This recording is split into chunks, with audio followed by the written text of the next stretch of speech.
Hi everyone, I'm Fadela and you're watching a Prana's video. And this is my first video of the year.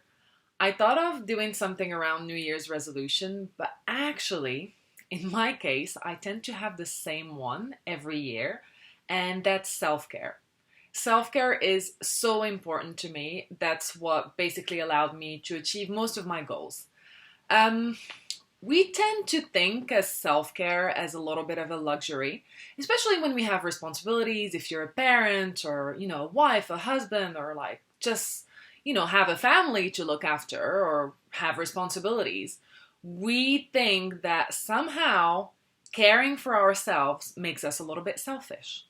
Even at work, taking on everything, every task that gets offered to us or dumped on us is a way of proving that we're performant, that we're, qualified, that we can handle everything.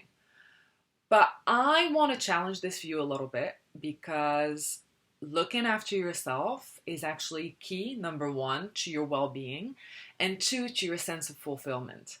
There is no way you can be of help or, even be there, whether it's in your work or for people around you, people you love, if you're not looking after yourself. I believe in the idea of, you can only give so much as you've given yourself already. You can only love so much as you love yourself. And I know some of you will be thinking, well, actually, that's not true. You love your children more.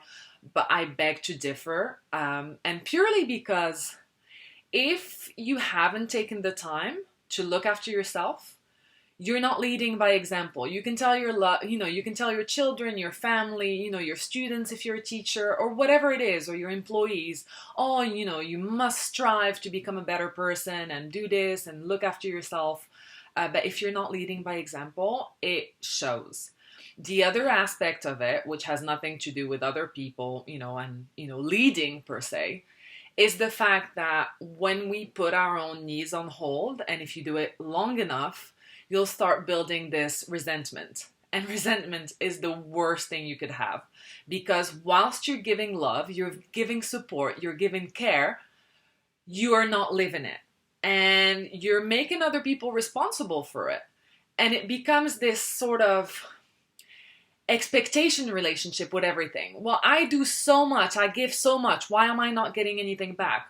Well, you can give it to yourself. But it is not fair to pin our own needs onto other people. If you want to give love, if you want to be there for other people, it's entirely up to you. No one is forcing you. You set the standard. But then on the other hand, don't expect them to reciprocate. They might, but it's not an obligation. This isn't sort of like a transaction. I give you love, therefore I must receive love.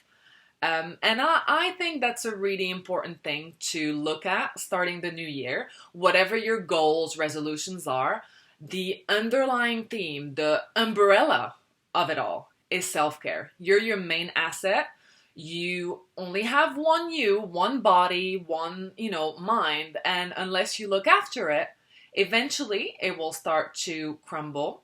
You will start feeling resentment, as I said earlier, and you won't be thriving. So make you a priority the same way, you get up and you brush your teeth and it's non-negotiable, or for most of us anyway. Make your self-care the same. If you look after you, everyone else is happy. If you take care of yourself, you will perform better. You'll be a better friend, sister, husband, brother, whatever it is, whatever roles you have in life. And it's such a beautiful thing to do. It increases your happiness levels, and that's what life is all about, right? On that note, have a great week, and thank you so much for watching.